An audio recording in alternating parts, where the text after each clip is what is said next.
नमस्कार विद्यार्थी मित्रांनो, Chate group of education Sambhajinagar कोल्हापूरमध्ये तुमचं स्वागत आहे। मुलांनो बघा, आत्तापर्यंत आपण शब्दांच्या जाती, लिंग बदल, वचन बदल, वर्ण विचार, मराठी व्याकरणामध्ये यांचा अभ्यास केलेला आहे।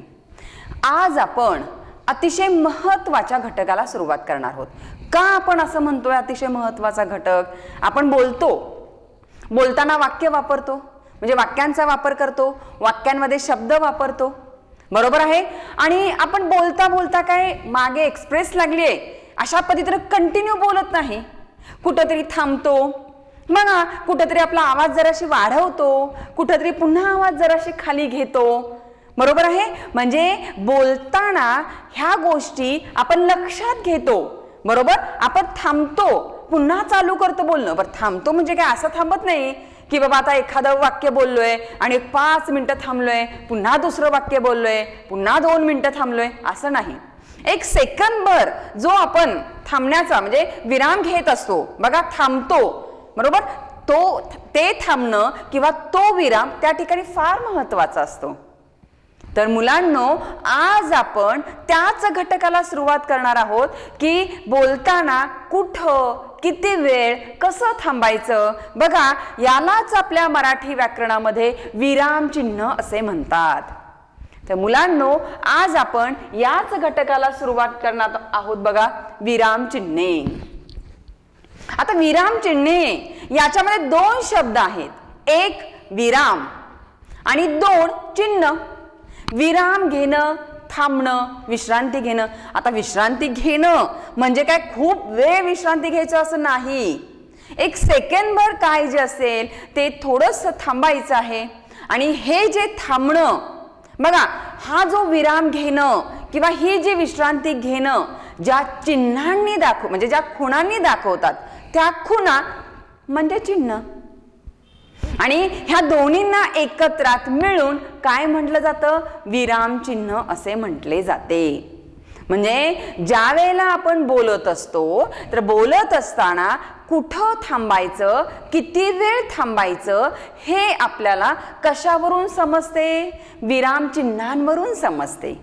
आपण जर बघा तसं म्हणजे आपल्याला माहितीच नसतं कुठं थांबायचं, किती वेळ थांबायचं, बघा हे जर माहितीच नसतं तर कोणीही कसंही बोललं असतं आणि कुठल्याही वाक्याचा आपला ताळमेळ लागलाच नसता। म्हणून मुलांनो, हा भाग महत्त्वाचा आहे, आपण सुरुवातीलाच सांगितलेला आहे। कारण ज्या वेळेला आपण एखाद्या व्यक्तीला काहीतरी सांगत असतो किंवा आपण स्वतः सुद्धा काहीतरी वाचत असतो तेव्हा व्यवस्थित वाचन केलं तर ते आपल्यालाही समजतं आणि दुसऱ्याच्या समोर जर आपण बोलत असू त्यालाही ते समजतं, ठीक आहे। म्हणजेच या गोष्टीला आपल्या ह्या मराठी व्याकरणामध्ये फार महत्त्व आहे। काय म्हटलं जातं? विरामचिन्ह म्हणजे काय, काय अर्थ आहे त्याचा? तर बोलता बोलता बघा ज्या ठिकाणी आपण थांबतो, बघा जिथं थांबतो त्या ठिकाणी ज्या खुणांचा वापर करतो, वेगवेगळ्या खुणा आहेत, मग त्या वेगवेगळ्या खुणांना काय म्हटलं जातं? या ठिकाणी विराम चिन्ह म्हटलं जातं। तर आता आपण आपल्या मराठी भाषेमध्ये किती विरामचिन्ह आहेत? अनेक विरामचिन्ह आहेत। तर आपण प्रमुख 9 विरामचिन्हांचा अभ्यास इथं करणार आहोत। कुठली 9 विरामचिन्ह आहेत? आपल्याला माहिती आहेतच, बघा काही माहिती आहेत, काही माहिती नाही आहेत, तरी आपण एक्सप्रेस मागं लागल्यासारखं बोलत असतो, बरोबर आहे। पण तसं न करता त्या विरामचिन्हाचा पुरेपूर वापर जर तिथं करणं फार आवश्यक आहे। बघा, पहिलंच विरामचिन्ह आहे पूर्णविराम। आता पूर्णविराम पॉइंट, टिंब, बिंदू बघा अशा पद्धतीनं दर्शवतात, हेही आपल्याला माहित आहे। म्हणजे एखादा तुम्ही परिच्छेद वाचताय, बघा वाचन करताय, वाचताना तुम्हाला समजतंय हे पहिलं वाक्य संपलंय, कशावरून समजतंय? ह्या पूर्णविरामावरूनच समजते। मग तुम्ही काय करता? ते वाक्य संपल्यानंतर त्याचा अर्थ लक्षात घेताय, आकलन करून घेताय आणि मग दुसरं वाक्य वाचताय। म्हणजेच तुम्ही तिथं थोडा वेळ थांबताय, बरोबर आहे, काही सेकंदभर, काही क्षणभर थांबताय। हे कुठल्या चिन्हामुळे? पूर्णविराम. आता हा पूर्णविराम बघा आपल्या काय सांगतोय, कधी हे पूर्णविराम चिन्ह जे आहे ते वापरायचं असतंय, तर वाक्य पूर्ण झाले आहे हे दाखवण्यासाठी पूर्ण विरामाचा वापर करतात. वाक्य पूर्ण झाले हे आपल्याला त्याच्यावरूनच समजतं. नाही तर तुम्ही अर्धवट सोडलं, मी मैदानात, काय मैदानात, काहीच अर्थ लागत नाही. पण मी मैदानावर खेळतोय, मी मैदानात चाललोय, म्हणजे मैदानावरती आम्ही खेळतो. बघा म्हणजे असं म्हटल्यानंतर आपल्याला समजते की ते वाक्य पूर्ण झालंय. किंवा मी अभ्यास, काय अभ्यास करतो करत नाही नक्की काही समजत नाही, तर मी अभ्यास करतो असं म्हटल्यानंतर आपण तिथं पूर्णविराम जर दिला तर आपल्याला समजतं की वाक्य पूर्ण झालेलं आहे. बघा उदाहरणार्थ इथं काय आहे, मी दररोज अभ्यास करतो. बघा इथं करतो झाल्यानंतर इथं हा काय आहे, पूर्णविराम चिन्ह दिलेलं आहे मुलांनो. बघा लक्षात आलं तुम्हाला. नंतर त्यातलाच नियम आहे, पूर्णविराम आणखीन कधी वापरतात, तर संक्षिप्त रूपाच्या शेवटी किंवा आद्याक्षर जर असतील तर, आद्याक्षर म्हणजे सुरुवातीची जर अक्षर असतील तर या ठिकाणी काय वापरतात, पूर्णविराम वापरतात. आता आद्याक्षर किंवा संक्षिप्त रूप म्हणजे काय बरं. बघा इथं उदाहरणावरून तुमच्या लक्षात येईल, ता टिंब क. आता काही जण ता टिंब क असं न म्हणता ताक म्हटले तर ताक आपल्याला कळेल प्यायचं, बरोबर आहे. उन्हाळ्याच्या दिवसामध्ये वगैरे छान वाटतं ताक पिल्यानंतर, किंवा रुटीनली रोज पिलं तरी चांगलं वाटतं. पण ते ताक ते आहे का, तो पदार्थ आहे का, तर नाही. तर ता नंतर टिंब दिले, क नंतर टिंब म्हणजेच पूर्णविराम दिले. म्हणजेच ही जी अक्षर आहेत ती कशाची तरी संक्षिप्त रूप आहेत. कशाची, तर ता म्हणजे ताजा आणि क म्हणजे कलम. बघा आपण सुद्धा एखाद्याचं नाव घेत असताना बघा SM कुठं आहेत, सम कुठं आहेत. SM म्हणजे काय, बघा नाव असतं त्या व्यक्तीचं. S वरून काहीतरी स्वाती असेल, म वर्ण मुकुंद त्यांच्या म्हणजे कोणाचं नाव असेल. बघा म्हणजे एखादा स्टुडंट असेल किंवा एखादी विद्यार्थिनी असेल तर पूर्ण नाव न लिहिता शॉर्ट फॉर्म मध्ये नाव लिहिलं जातं, बरोबर आहे. म्हणजे SM लोहिया किंवा SS चव्हाण. मग SS चव्हाण म्हणजे काय, मग S म्हणजे त्या व्यक्तीचं नाव, बरोबर आहे. दुसरा S म्हणजे त्या व्यक्तीच्या वडिलांचं नाव, बरोबर. म्हणजे हे आपल्याला कशावरनं समजतंय, तर त्या अक्षरानंतर आपण तिथं टिंब पूर्णविराम दिले, म्हणजेच त्या व्यक्तीचं किंवा त्या संस्थेचं कोणाचं तरी तिथं काय आहे ते संक्षिप्त रूप आहे, बरोबर आहे. तर इथं बघा पूर्णविरामाचे हे किंवा ह्या दोन गोष्टी, हे दोन नियम तुमच्या लक्षात आलेले असतीलच. आता आपण मुलांनो पुढचा बघूयात, म्हणजे चिन्हाचा प्रकार. दुसरं चिन्ह कुठलं आहे, तर अर्धविराम. आता अर्धविराम कसं असतं हे आधी लक्षात घ्या. एक टिंब आणि त्याच्या खाली कॉमा आहे बघा, स्वल्पविराम आहे, त्याला काय म्हणतात, अर्धविराम म्हणतात. आता चिन्ह दिसलं आपल्याला कसं आहे, पण ते चिन्ह वापरायचं कधी आणि कसं, तर ते बघूयात आपण. दोन छोटी छोटी वाक्य उभयान्वयी अव्ययानं जोडताना आपण काय वापरतोय, अर्धविराम वापरतोय. आपण शब्दांच्या 8 जातींमध्ये उभयान्वयी अव्ययांचा अभ्यास सविस्तर केलेला आहे, बरोबर आहे.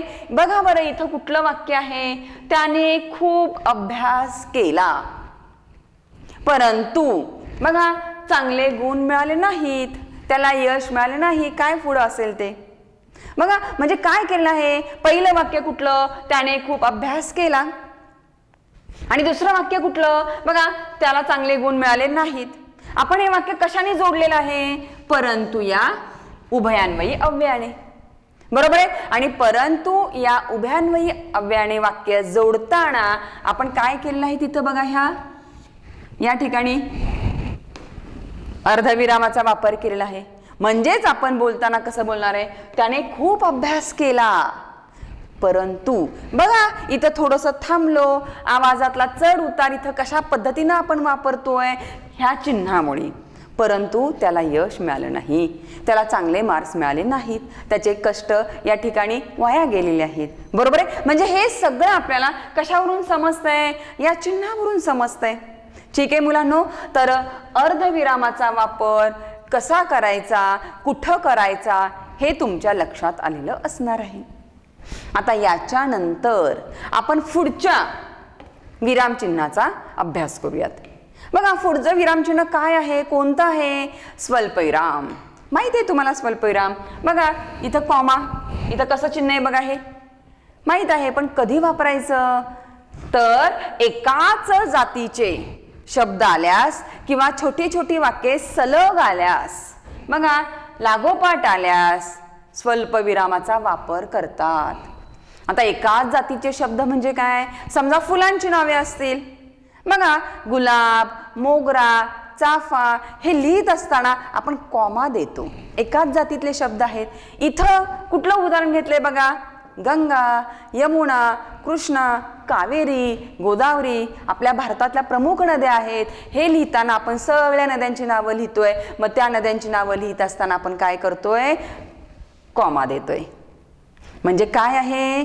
तर एकाच जातीमधले इथं काय झालेले आहेत? शब्द आलेले आहेत किंवा वाक्य लागोपाठ जर आली तर कॉमा द्यायचा असतो. ठीक आहे. म्हणजे स्वल्पविरामाचा वापर कधी करायचा हेही तुमच्या लक्षात आलेलं असणार आहे. याच्यानंतर कुठलं विरामचिन्ह आहे बघा?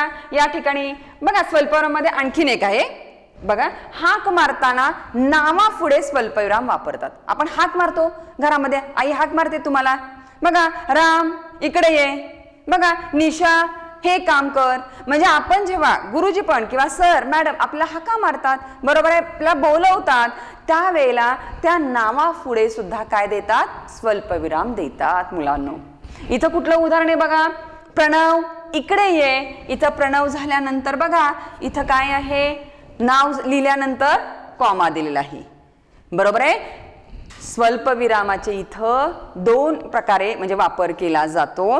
पहिला कशा प्रकारे वापर केला जातो? ज्या वेळेला बघा एकाच जातीचे शब्द लागोपाठ आलेले आहेत किंवा वाक्य लागोपाठ आलेली आहेत त्यावेळेला. आणि दुसरा कधी वापर करायचा असतो? हाक मारताना. ठीक आहे मुलांनो. आता याच्यानंतरचा आपला दुसरा म्हणजे पुढचा विरामचिन्हाचा बघा प्रकार कुठला आहे? तर अपूर्ण विराम. बघा मुलांनो इथं गोंधळ होण्याची का शक्यता आहे?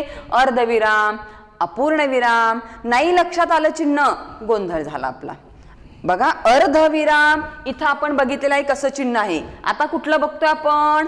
अपूर्ण विराम. अपूर्ण विराम म्हणजे इथं काय आहे बघा? हे दोन विसर्गासारखे टिंब आहेत, एक वर आणि त्याच्याच खाली दुसरं. आता याचा वापर कधी करतात मुलांनो?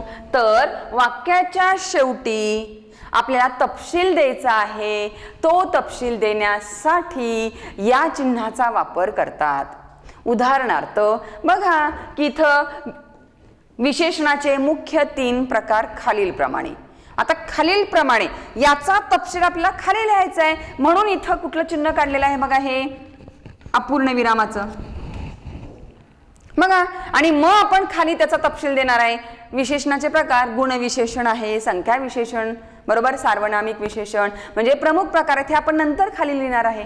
किंवा पहिल्या क्रमांकाचे विद्यार्थी किंवा विद्यार्थ्यांची नावे एवढं लिहिल्यानंतर आपण तिथं काय करणार? अपूर्ण इथं विराम देणार आहोत. बघा कसं आहे अपूर्ण विराम म्हणजे हे चिन्ह देणार आहोत आणि मग पहिल्या क्रमांकाच्या विद्यार्थ्यांची नावे तिथं असणार आहेत, बरोबर आहे. म्हणजे वाक्याच्या शेवटी त्या वाक्यामधला तपशील देण्यासाठी हे चिन्ह वापरतात. कुठलं? अपूर्ण विराम चिन्ह. बघा म्हणजे विराम चिन्ह म्हणजे काय तुमच्या लक्षात आलेलं असणार आहे मुलांनो.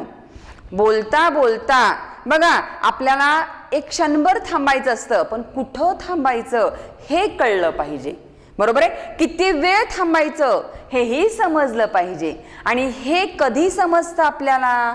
जेव्हा आपण या विराम चिन्हांचा अभ्यास करतो आणि त्याचा प्रत्यक्षात वापर करतो तेव्हाच लक्षात येतं की या ठिकाणी थांबायचं, या ठिकाणी असं बोलायचं, बरोबर आहे. म्हणजे इथं आपण आता किती विरामचिन्ह बघितलेले आहेत? 4, बरोबर. थोडक्यात त्यांची उजळणी करूया. बघा पहिलं विरामचिन्ह कुठलं बघितलं? पूर्ण विराम. चांगल्या प्रकारे तुम्हाला माहित आहे वाक्य संपल्यानंतर ते पूर्ण झालं आहे हे दाखवण्यासाठी कशाचा वापर केला जातो? पूर्ण विराम चिन्हाचा. किंवा दुसरा नियम काय सांगतो आपल्याला, ज्या वेळेला एखादा शब्द असेल बघा, त्याचं संक्षिप्त रूप जर दिलं असेल तर ते संक्षिप्त रूप ते दिलंय त्याला, हे कशावरून कळतं, तिथं पूर्णविराम दिला जातो, म्हणजे टिंब दिला जातो. बरोबर आहे, ते आपण बघितले. ता टिंब म्हणजेच पूर्णविराम, पुन्हा क पूर्णविराम. म्हणजे हे काय झालेलं आहे, पूर्णविरामाचा वापर कसा करायचा ते. आता याच्यानंतर आपण दुसरं विरामचिन्ह कोणतं बघितलेलं आहे मुलांनो, अर्धविराम. आता अर्धविराम कुठल्या चिन्हाने कसं दाखवतात, तर एक टिंब आणि त्याच्या खाली कॉमा. इथं आहे बघा, एक टिंब आणि त्याच्या खाली कॉमा. त्याचा वापर कधी करतात, तर बघा, दोन छोटी वाक्ये उभयान्वयी अव्ययाने जोडली असता किंवा जोडताना या चिन्हाचा वापर करतात. आपण उदाहरणामध्ये बघितलेला आहे कसा वापर केलेला आहे तो. बरोबर आहे. नंतर आपण कुठलं विरामचिन्ह बघितलं, स्वल्पविराम. त्याचंही चिन्ह कसं दर्शवतात हे तुम्हाला समजलेलं असणार आहे. वापर कधी करायचा, तर ज्या वेळेला एकाच जातीमधले शब्द लागोपाठ येतात किंवा वाक्य लागोपाठ येतात तेव्हा स्वल्पविरामाचा वापर करतात. आणि नंतर कधी करतात, हाक मारताना सुद्धा स्वल्पविरामाचा वापर करतात. म्हणजे एखाद्या व्यक्तीला हाक मारायची असेल किंवा कोणाला हाक मारायची असेल तर त्या नाव घेतल्यानंतर आपण काय करतो, तिथं स्वल्पविराम देतो. हेही पाहिलेलं आहे उदाहरणाच्या आधारे. नंतर आपला विरामचिन्हाचा कोणता प्रकार आहे बघा, अपूर्ण विराम. विसर्ग तुम्हाला माहिती असेल, पण हे विसर्ग नव्हे, काय आहे, अपूर्ण विराम चिन्ह. कशा पद्धतीने दर्शवतात ते चिन्ह आहे, ती खूण आहे. त्याचा वापर कधी करतात, तर वाक्याच्या शेवटी त्या वाक्यामधला तपशील देत असताना. उदाहरण बघितलेलं आहे, विशेषणांची नावे खालीलप्रमाणे, प्रमुख विशेषणांची नावे खालीलप्रमाणे. कसंही म्हणा, खालीलप्रमाणे म्हटलं म्हणजेच तिथं काहीतरी तपशील द्यायचं आहे, म्हणजे तिथंच आपण कुठलं चिन्ह दाखवणार आहोत. या ठिकाणी हे अपूर्ण विरामाचं. ठीक आहे. आता याच्यानंतर मुलांनो आपण पुढचे विरामचिन्हांचे प्रकार पाहूयात. ठीक आहे, इथं 4 बघितलेले आहेत. बघा आता 5वा विरामचिन्हांचा आपला कुठला प्रकार आहे, तर बघा इथं 5वा विरामचिन्हाचा प्रकार आहे प्रश्नचिन्ह. हा तर आपल्या चांगल्याच परिचयाचा आहे, कारण आपल्या मनामध्ये अनेक प्रश्न निर्माण होत असतात. बरोबर आहे. मग त्या प्रश्नांची उत्तरं काही सापडतात, काही सापडत नाहीत. तर इथं आपण बघूयात कसा प्रश्नचिन्हांचा म्हणजे चिन्ह कसं आहे आणि कसा वापर, कधी वापर करायचा. तर प्रश्नचिन्ह आपल्या सर्वांना माहिती आहे कशा पद्धतीनं असते. हे बघा, हे अशा पद्धतीनं ते चिन्ह दर्शवले जाते.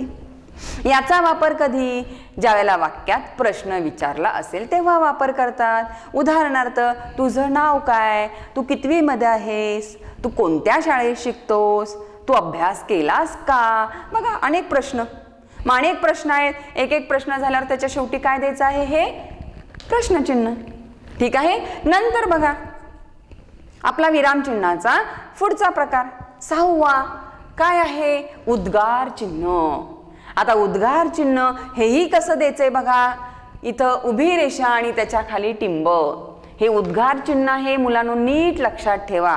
आपल्या मनामधल्या भावना बघा आपण तीव्रपणे जेव्हा व्यक्त करतो, त्या व्यक्त केल्यानंतर या चिन्हाचा वापर करतात. आपल्या मनामधल्या भावना म्हणजे कुठल्या, आनंद असेल, दुःख असेल, भीती असेल, बघा त्या भावना व्यक्त करताना त्या चिन्हाचा वापर.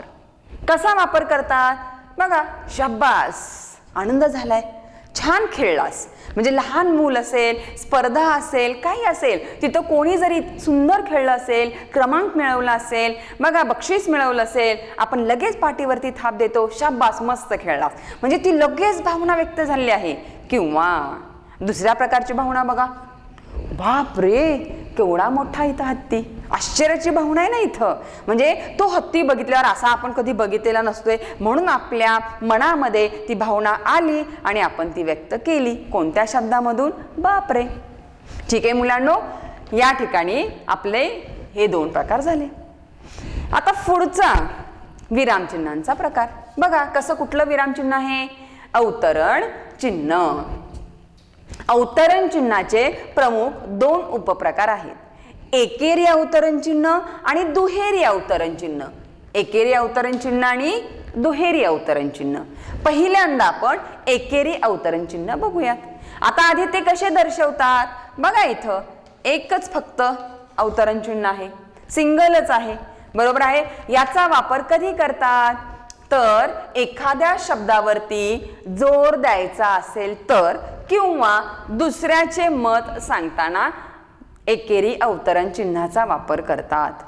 एखाद्या शब्दावरती जोर द्यायचा आहे म्हणजेच तो महत्वाचा शब्द आहे, मग अशा वेळेला तो शब्द एकेरी अवतरण चिन्हामध्ये दर्शवतात. किंवा एखाद्या व्यक्तीचं मत आहे बघा, ते मत सांगायचं आहे, त्यावेळेला सुद्धा आपण या एकेरी अवतरण चिन्हाचा वापर करतो. म्हणजे उदाहरणावरून तुमच्या लक्षात येईल. पहिलं उदाहरण आहे बघा, ययाती हे वि स खांडेकरांचे पुस्तक आहे. ययाती महत्वाचा शब्द आहे. या शब्दावरती जोर का द्यायचा आहे कारण वि स खांडेकरांचं ते गाजलेलं पुस्तक आहे. नंतर बघा दुसरं उदाहरण, गांधीजींनी चले जावची घोषणा केली. चले जाव त्यांनी त्यांचं मत सांगितलं होतं आणि ते प्रसिद्ध झालेलं होतं. आपल्याला माहित आहे चले जाव घोषणा म्हणजे गांधीजींनी ते चले जावची घोषणा केली. म्हणजे इथं हा जो शब्द आहे चले जाव किंवा वरती या ठिकाणी जो शब्द ययाती आहे ते दोन्ही शब्द कशामध्ये दाखवलेले आहेत, एकेरी अवतरण चिन्हामध्ये. आता याच्यानंतरचा आपला दुसरा बघा, त्यातलाच उपप्रकार आहे दुहेरी अवतरण चिन्ह. आता दुहेरी अवतरण चिन्हाचा वापर कधी करायचा असतो मुलांनो तर बघा, बोलणाऱ्याच्या तोंडचे शब्द दाखवण्यासाठी या दुहेरी अवतरण चिन्हाचा वापर करायचा. आता बोलणाऱ्याच्या तोंडचे शब्द दाखवताना म्हणजेच कसं बघा, आता शरद म्हणाला. आता शरद म्हणाला म्हणजे तो स्वतः बोललाय, मग काय बोललाय, मग त्याच्या तोंडातून बाहेर पडणारे शब्द हे कशामध्ये दाखवलेले आहेत, दुहेरी अवतरण चिन्हामध्ये. काय म्हणतोय शरद बघा, शरद म्हणाला मी अभ्यास करेन. बघा इथं सुरुवातीला इथं इन्व्हर्टेड कॉमा आहे, इथं पण आहे, म्हणजे त्याच्या तोंडचे हे शब्द किंवा त्याच्या तोंडचं ते वाक्य आहे म्हणून दुहेरी अवतरण चिन्हामध्ये लिहिलेलं आहे.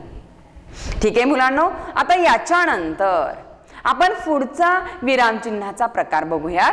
बघा संयोग चिन्ह. विरामचिन्हाचा पुढचा प्रकार कोणता आहे, संयोग चिन्ह. आता वेगळं जरा चिन्ह आलं. आतापर्यंत आपल्याला पूर्णविराम लक्षात आलं, आपण वापर करतो त्याचा, बरोबर आहे. किंवा स्वल्पविराम असू दे त्याचाही वापर करतो, तेही चांगलं माहिती आहे. पुन्हा बघा अवतरण चिन्ह असतील, एकेरी असू दे दुहेरी असू दे, प्रश्नचिन्ह माहित आहे, उद्गार चिन्ह माहिती आहे. आता संयोग चिन्ह काय, कधी वापर करायचा तर बघा समजून घ्या. संयोग चिन्ह म्हणजे काय, तिथंही दोन आपले नियम आहेत. दोन शब्द जोडताना बघा या चिन्हाचा वापर करतात. बघा कधी वापर करतायत या ठिकाणी संयोग चिन्हाचा, तर दोन शब्द जोडताना या संयोग चिन्हाचा वापर केला जातोय मुलांनो. दोन शब्द म्हणजे बघा विद्यार्थी भांडार. विद्यार्थी भांडार आपण म्हणतो, पण म्हणताना ते वेगवेगळे शब्द आहेत ना, म्हणून त्या दोन शब्दांच्या इथं मध्ये बघा, इथं हे जे चिन्ह आहे हे संयोग चिन्ह आहे. किंवा स्त्री पुरुष त्या दोन शब्दांच्या मध्ये संयोग चिन्ह आहे. किंवा आणखीन कधी वापर करतात, ओळीच्या शेवटी जर अपुरा शब्द राहिला तर संयोग चिन्हाचा वापर करतात.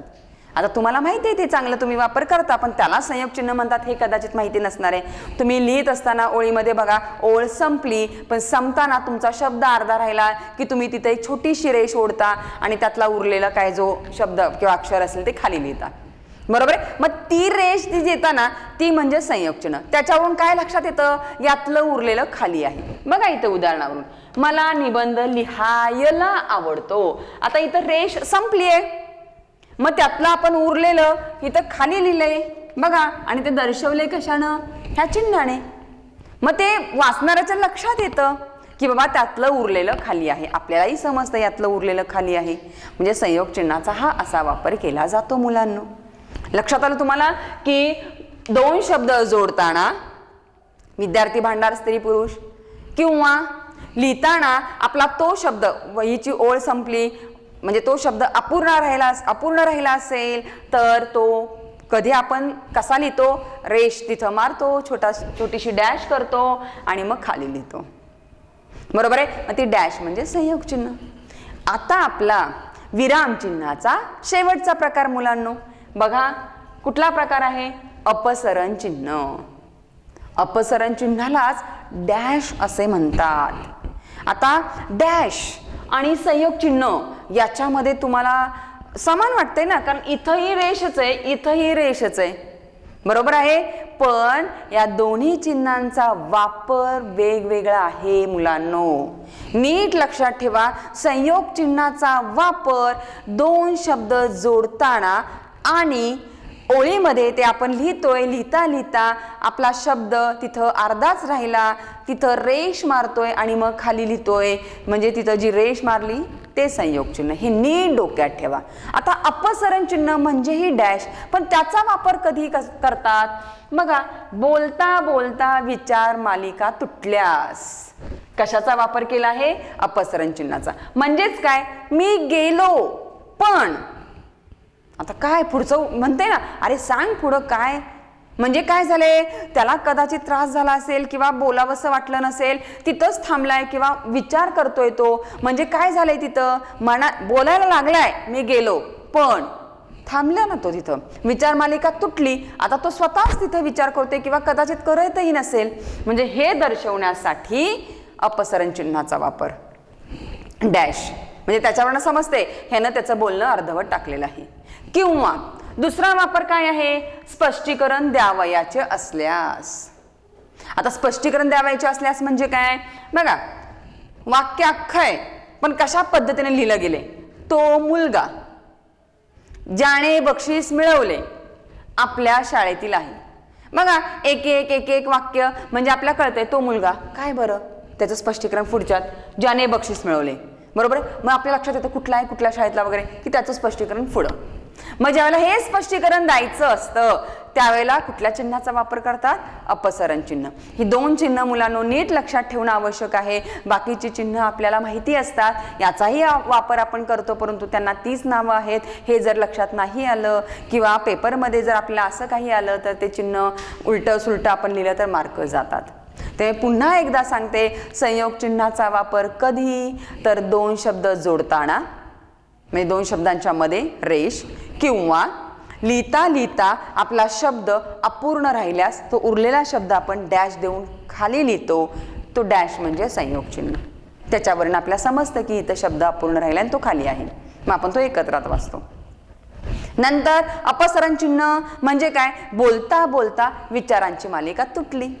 म्हणजे एखादा बोलायला लागलाय आणि बोलताना थांबलाय, मी गेलो पण, बघा आणि तिथं डॅश दिलेला आहे, म्हणजेच त्याचं काय झालंय, विचार तिथं म्हणजे तुटलेले आहेत, थांबलेला आहे तो, हे समजते. नंतर कधी वापर करतात, तर स्पष्टीकरण द्यायचं असल्यास, म्हणजे पहिल्या वाक्याचं स्पष्टीकरण दुसऱ्या वाक्यात, दुसऱ्या वाक्याचं स्पष्टीकरण तिसऱ्या वाक्यात. त्याचंही आपण उदाहरण बघितलेलं आहे. म्हणजे ही अनेक चिन्ह आपण बघितले आहेत, किती 9 चिन्ह बघितलेले आहेत. या 9 चिन्हांचा वापर कसा, कुठं, कधी करायचा हे जर आपल्याला चांगल्या पद्धतीनं समजलं तर आपल्याला या ठिकाणी त्यांचा वापर करता तर येणारच आहे आणि शिवाय ती चिन्ह ओळखताही येणार आहेत. आणि आपण तशा पद्धतीने तिथं विराम पण घेणार आहोत, म्हणजे थोडंसं क्षणभर थांबणारही आहोत. कोणती 9 चिन्ह विराम चिन्ह आपण बघितलेली आहेत, एक पूर्णविराम, बघा दुसरं अर्धविराम, तिसरं स्वल्पविराम, चौथं अपूर्णविराम, पाचवं प्रश्नचिन्ह, सहावं उद्गार चिन्ह, सातवं या ठिकाणी अवतरण चिन्ह, आठवं संयोग चिन्ह आणि 9वं अपसरण चिन्ह. ठीक आहे मुलांनो, तर तुम्हाला ही चिन्ह चांगल्या प्रकारे समजलेली असतील तर आपण या ठिकाणी थांबूयात. दुसऱ्या नवीन भागाला पुढच्या म्हणजे व्हिडिओमध्ये त्याचा अभ्यास करूयात. थांबूयात या ठिकाणी.